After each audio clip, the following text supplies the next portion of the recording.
Atos capítulo 6, do primeiro verso ao verso 7. Diz a palavra do Senhor.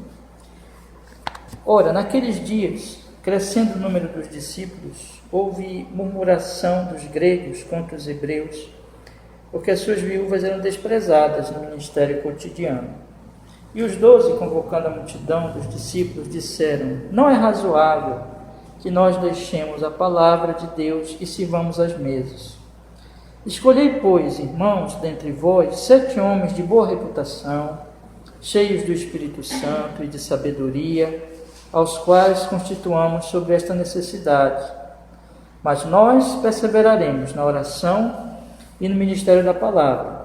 E este parecer contentou a toda a multidão, e elegeram Estevão, homem cheio de fé e do Espírito Santo, e Filipe, e Prócoro, e Nicanor, e Timão, e Parmenas, e Nicolau, prosélito de Antioquia.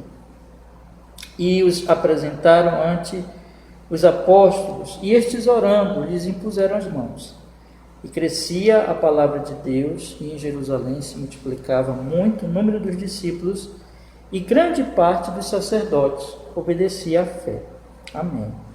Vamos orar? De que Deus nos abençoe. Ó Senhor, rogamos que fales conosco, Senhor, que através desse estudo bíblico o Espírito Santo possa nos instruir, Senhor, nas Sagradas Escrituras e nos fazer entender um pouco mais da sua revelação bendita, para a nossa edificação, nós conhecermos mais ao Senhor, amarmos e nos alegrarmos, Senhor. E o seu nome seja glorificado nessa bênção sobre a nossa vida. Em nome de Jesus oramos. Com perdão, Senhor, pelo sangue de Jesus, dos nossos pecados, Senhor, das nossas faltas. Em nome de Jesus, nos perdoe. Em Cristo pedimos e agradecemos, Senhor. Amém e amém. Amém. Então, hoje nós vamos continuar o capítulo sobre o governo da igreja.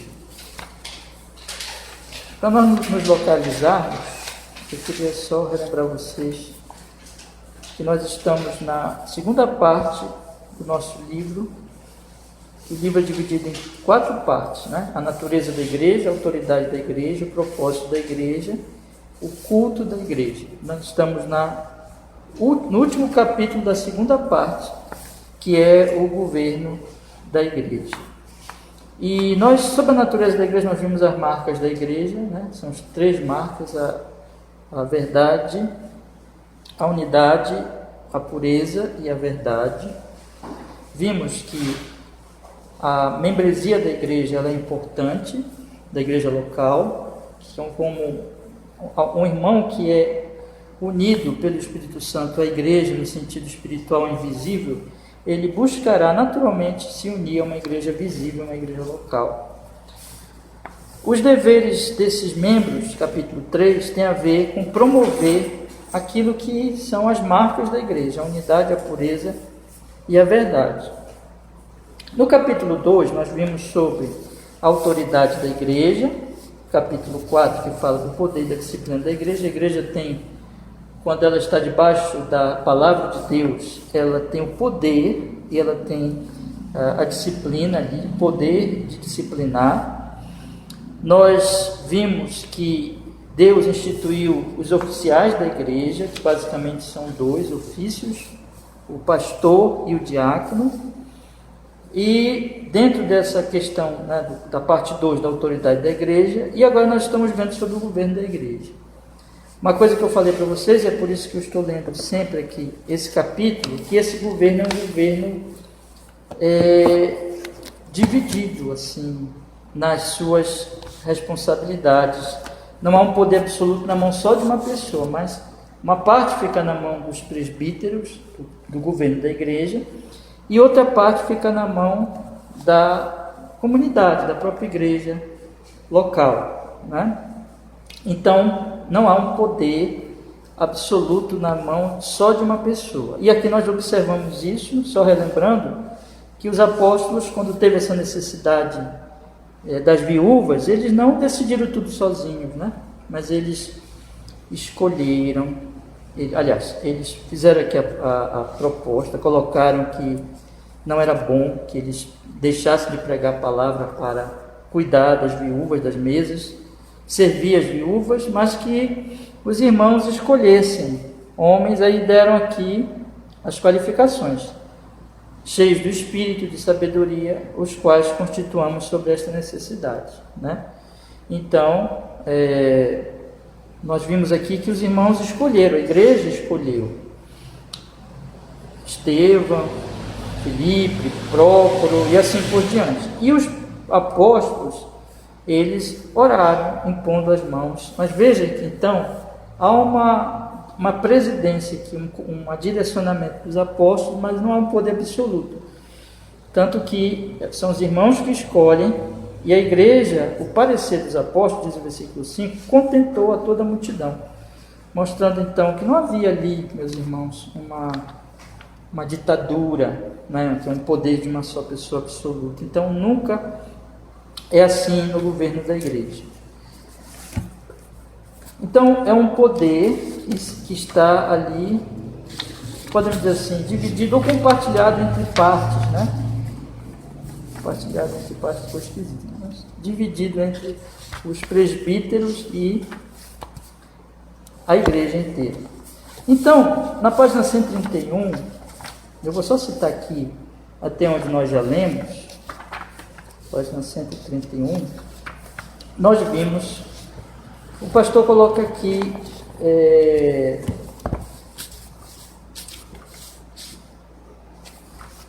coloca assim: existe uma separação de poder. Cristo, como único cabeça da igreja, não delega poder exclusivamente aos pastores ou à congregação. Ao contrário, Cristo dá certa autoridade aos presbíteros e dá certa autoridade à congregação. Então existe uma divisão ou uma separação no poder da igreja, para que não fique só na mão de uma pessoa ou mesmo de um grupo, mas que a igreja, na verdade, toda a igreja acaba compartilhando deste poder do governo da igreja. Mas há uma divisão, sim, entre os pastores, presbíteros, né, e a igreja.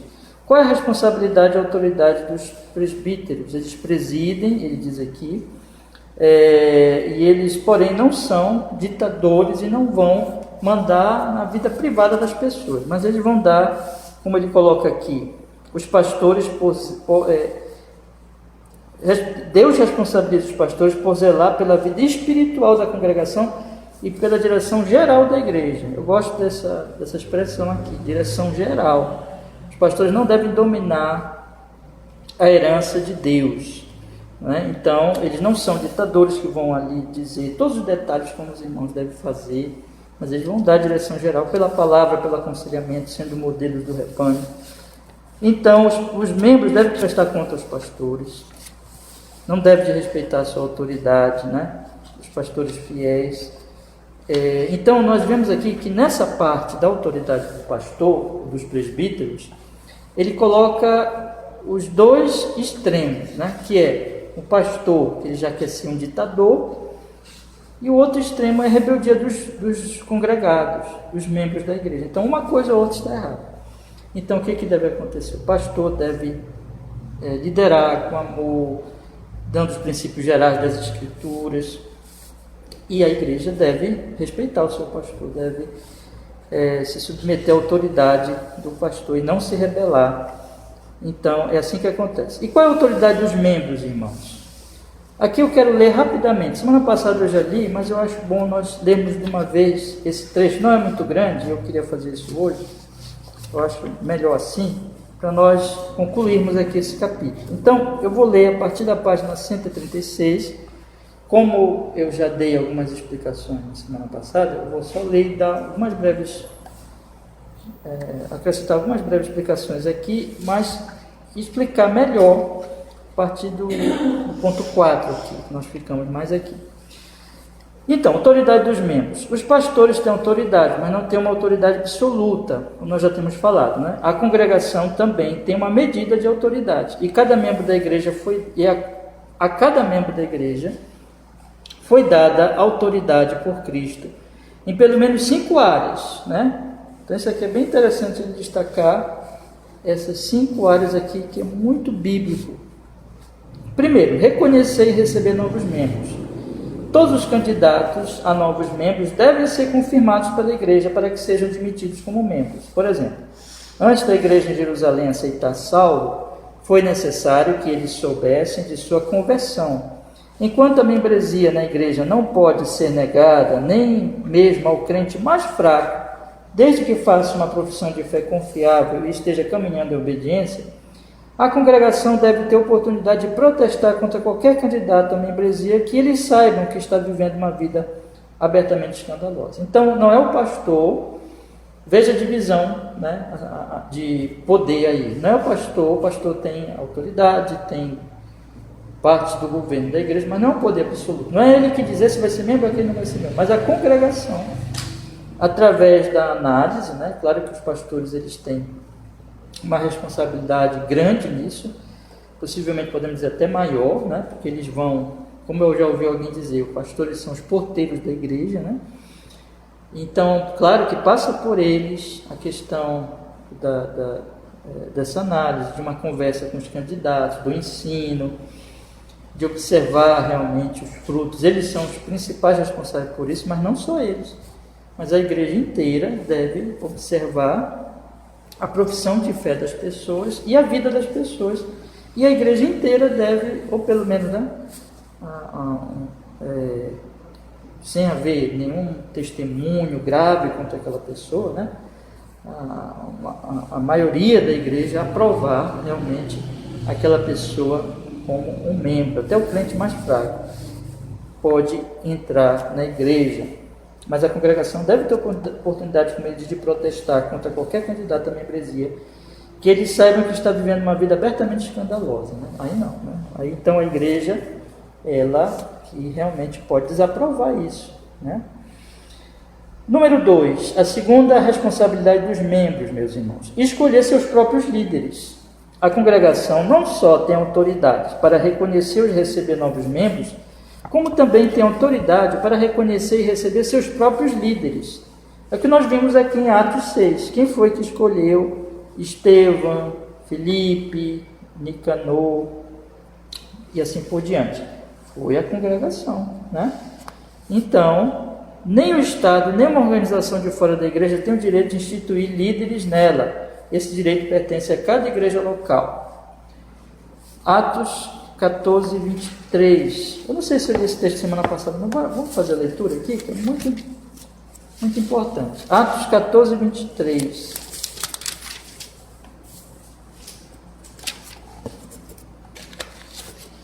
Diz a palavra do Senhor. Atos 14, 23.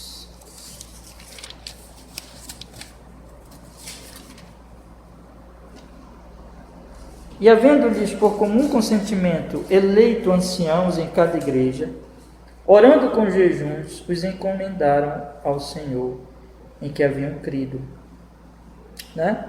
Então, irmãos, observem que eram os irmãos desde a igreja primitiva. Isso aqui era uma regra, na verdade. Nem Paulo, nem nenhum dos apóstolos chegavam e diziam, olha, tem que ser esse, né?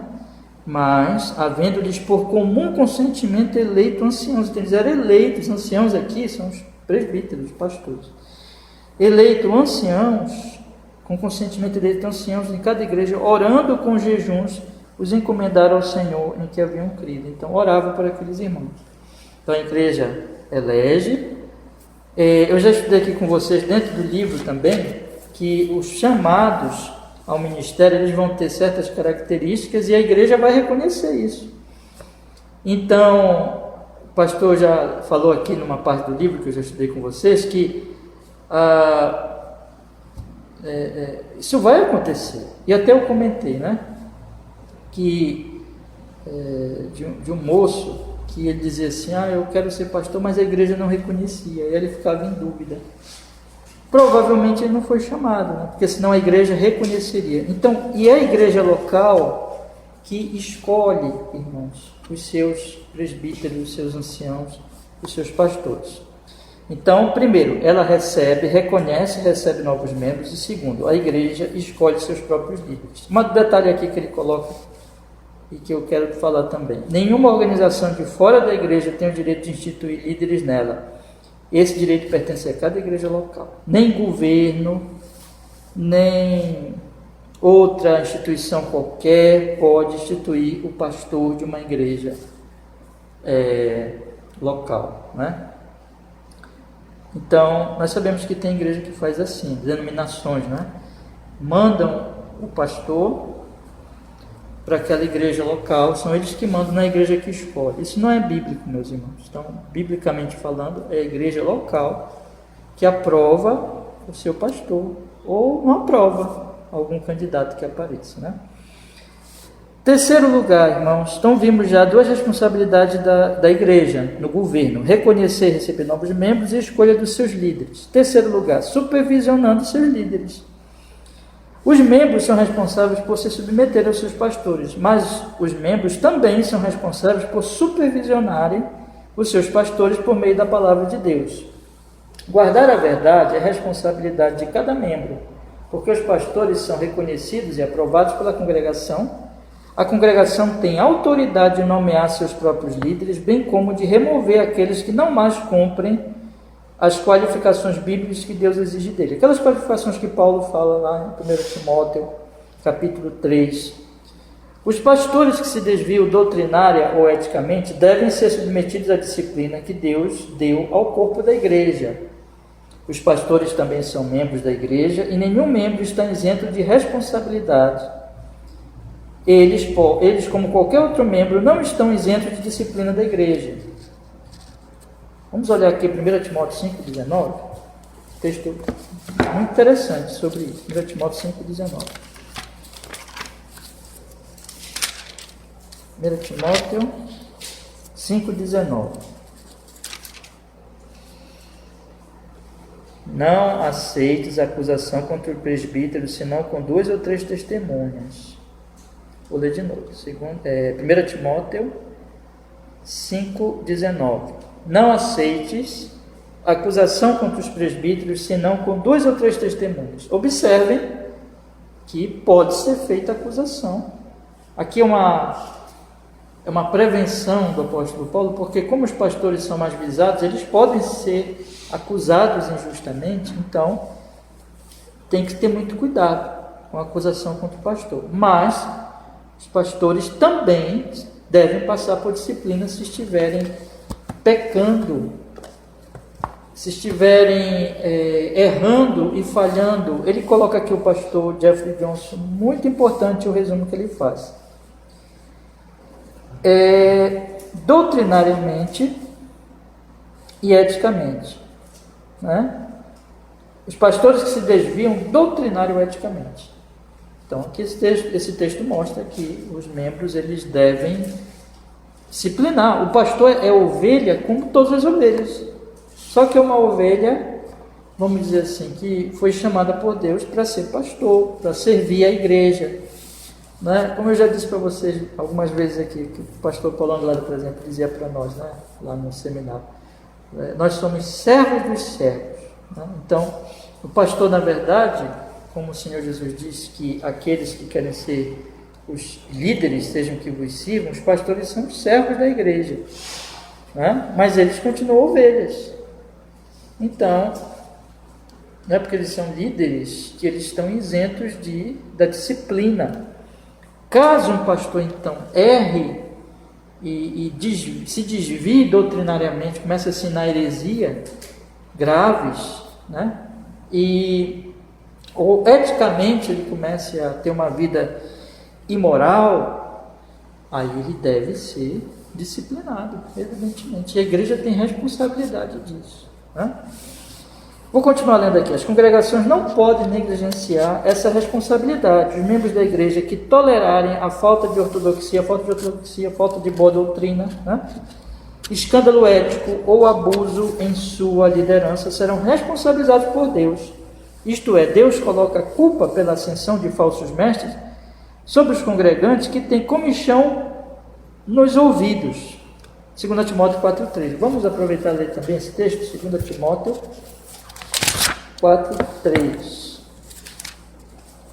Diz assim a palavra do Senhor: Porque virá tempo em que não suportarão a sã doutrina, mas tendo coceira nos ouvidos, amontoarão para si doutores conforme as suas próprias concupiscências.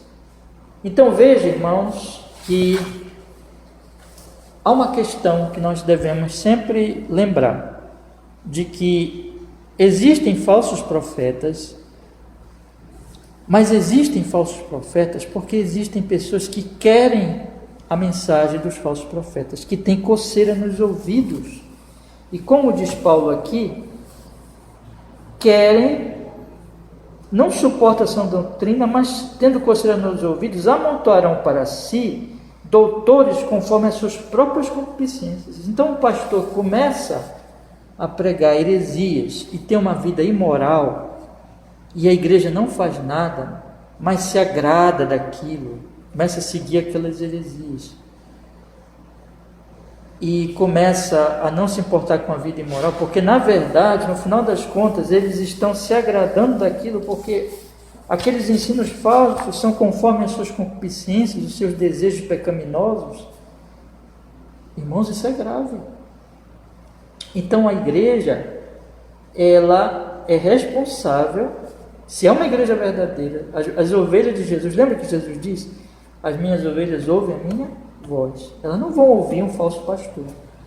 Jesus falou isso. Então, se nós somos ovelhas de Cristo, uma igreja de Cristo verdadeira, fiel, ela deve sim disciplinar o pastor quando ele falhar doutrinariamente, começar a desviar-se da boa doutrina, e quando ele começar a ter um comportamento imoral, ético, incorreto na sua ética, ou ser abusivo, enfim, de alguma maneira começar a prejudicar o rebanho, e se mostrar um falso pastor, se mostrar um mercenário, né?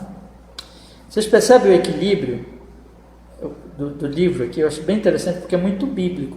Os pastores têm autoridade, e quando eles são fiéis, não ditadores, mas fiéis, eles devem ser obedecidos e respeitados pela igreja, né?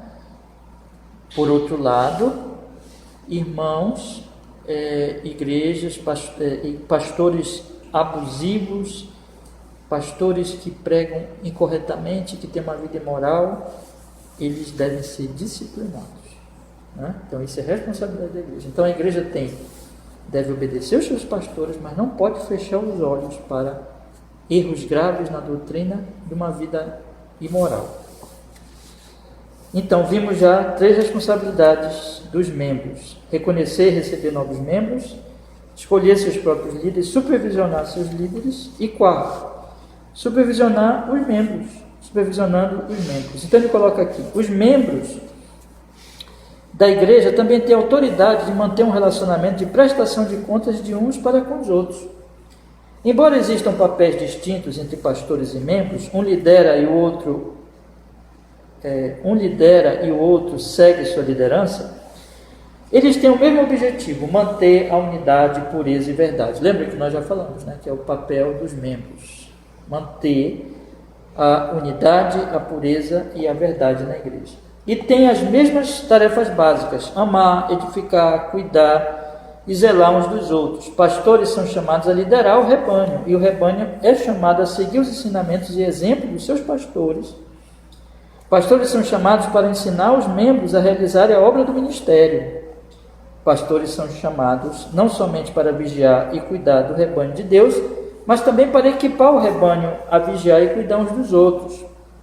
Pastores cuidam de pessoas a partir de um lugar de liderança e de visibilidade, enquanto os membros cuidam das pessoas discretamente em seus bancos. Embora tendo diferentes papéis e diferentes graus de autoridade, pastores e membros são mutuamente responsáveis uns pelos outros, pois ambos são chamados a observar, repreender, edificar e cuidar uns dos outros. Isso significa que a autoridade da igreja compreende cada membro. Embora possamos gostar de pensar que nossas crenças e práticas não são da responsabilidade de ninguém, esse simplesmente não é o caso do cristianismo bíblico. Como todo crente, somos chamados a sermos um membro de uma igreja local. Ser um membro de uma igreja local requer que nos submetamos aos cuidados e supervisão de seus pastores e também de seus membros. Então, como é que acontece? Os pastores cuidam das ovelhas, mas as ovelhas cuidam das outras. Uma ovelha cuida da outra ovelha. As ovelhas cuidam umas das outras.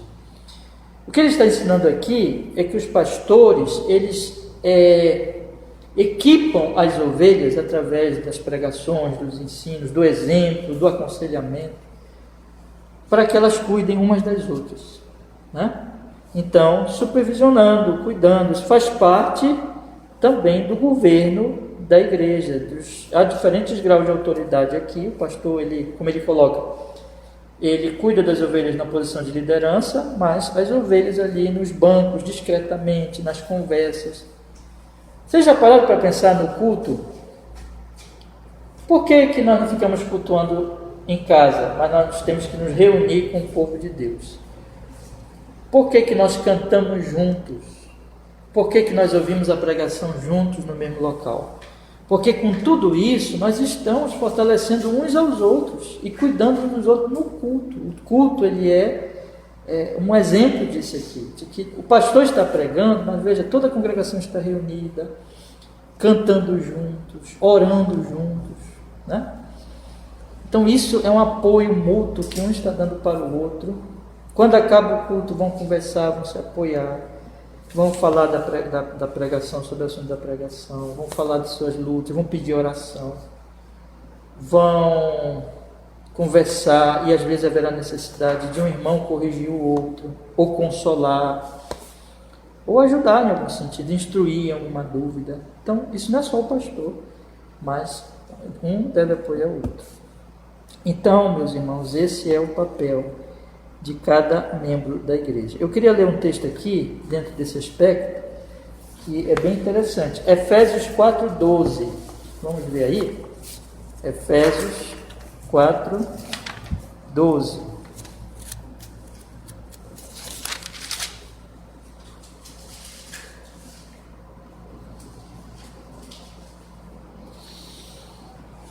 Diz a palavra do Senhor: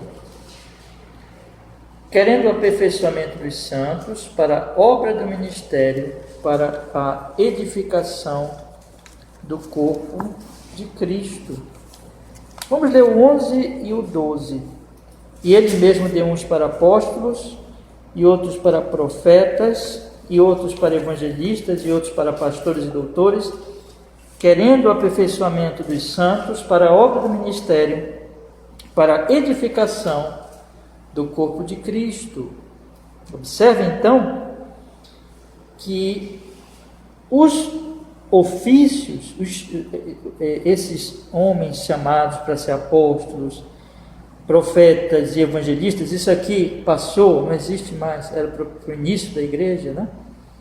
Mas esses outros ofícios de pastores e doutores, na verdade podemos dizer até que é o mesmo ofício. Para que existe? Olha, para que Deus instituiu esses ofícios e chamou esses irmãos?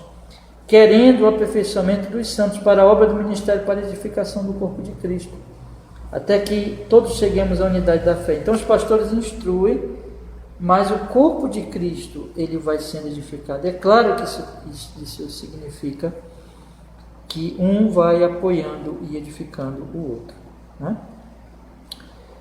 Para a obra do ministério, para a edificação do corpo de Cristo. Então, os irmãos vão ministrar, vão edificar, vão fortalecer uns aos outros.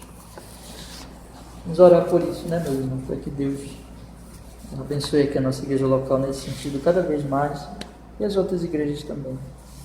E finalmente, irmãos, o quinto e último papel de governo da igreja é a disciplina, exercitando a disciplina da igreja. Finalmente, para que os membros tenham autoridade para responsabilizar seus pastores e a si mesmos, eles devem ter poder. Esse poder é a disciplina da igreja.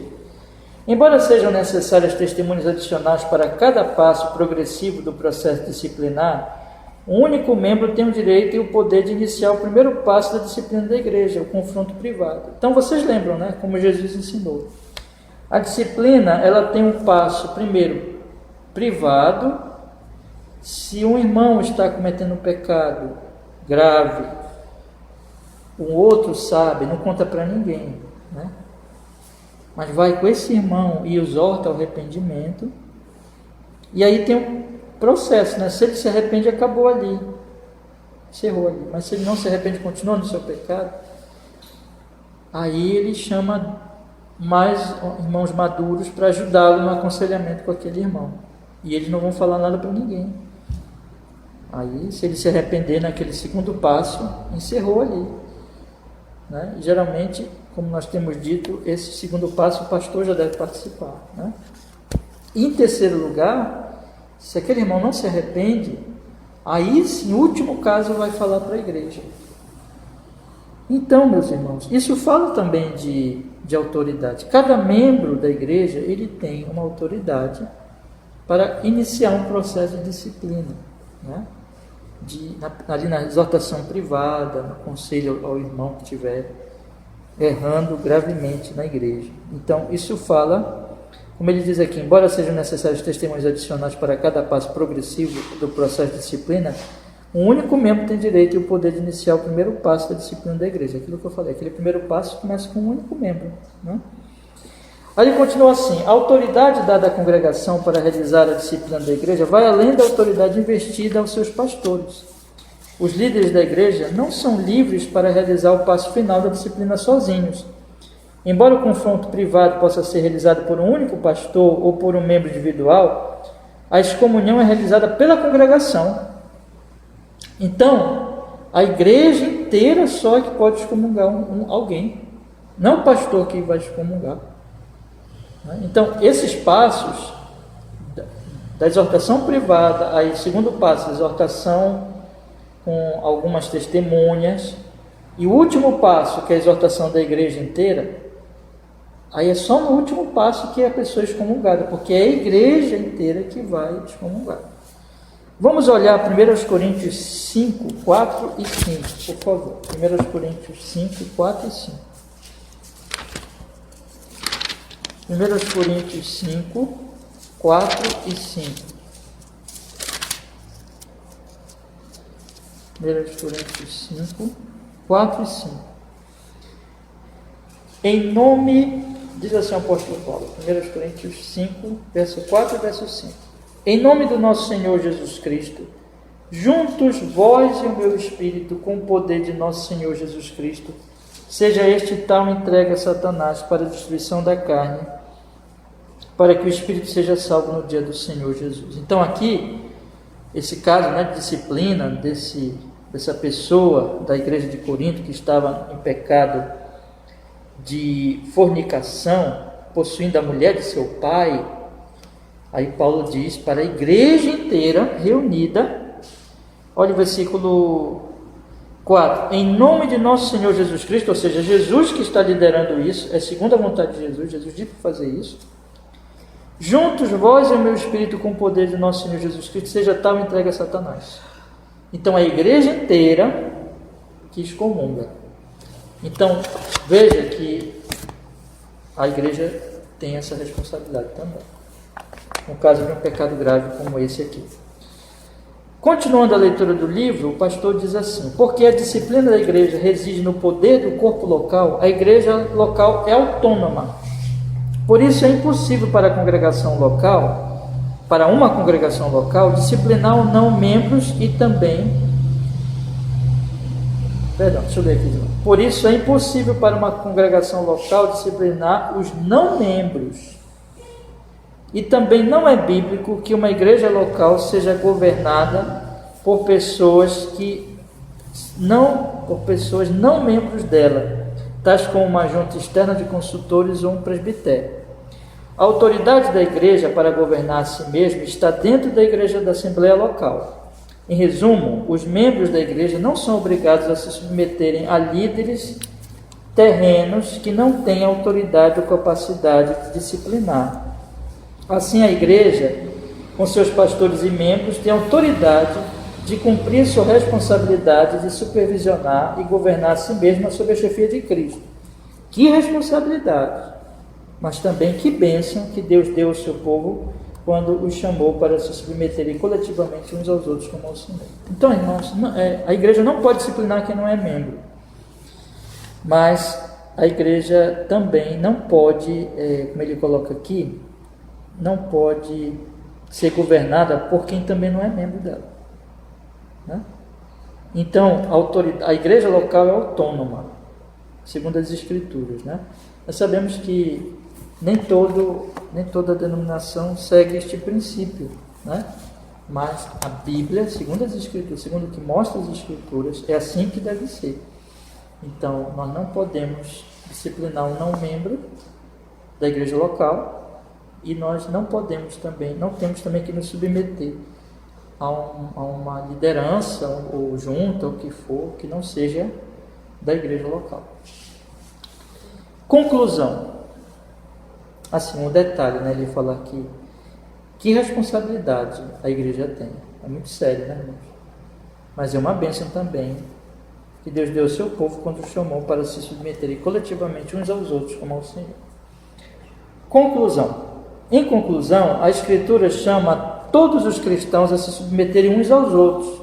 Mesmo que nós, como cristãos individuais, tenhamos maior sabedoria e mais maturidade espiritual do que os pastores de nossa igreja, desde que os nossos pastores não abusem do poder que lhes foi delegado por contradizer os claros ensinos das Escrituras, somos chamados a nos submeter e apoiar as decisões da igreja. É preciso mais graça, amor e humildade para nos submetermos e apoiarmos os pastores de uma igreja do que para nos mantermos firmes em nossas opiniões particulares. E esperamos que a cor do tapete não seja tão importante quanto a beleza dos irmãos que vivem em união. Aqui que ele falou lá, né, sobre a coisa do tapete, às vezes tem briga em igreja por causa da cor de tapete, né? As pessoas começam a se separar por causa das coisas mais tolas, né? Então ele coloca aqui que nós devemos, com a graça de Deus, nos submetermos às decisões da igreja, às decisões dos pastores ali junto com a igreja do Senhor. Ele encerra dizendo assim: como é belo e doce ver os pastores governando de acordo com o princípio da Escritura, no espírito de humildade e amor, e ver a congregação buscando coletivamente ser solidária e submissa à regra e autoridade da igreja. Que Deus conceda à sua igreja a graça de viver esse modelo divino e bíblico de vida da igreja. Vamos encerrar com o Salmo 133, versículo 1. Bora lá? Salmo 133, versículo 1.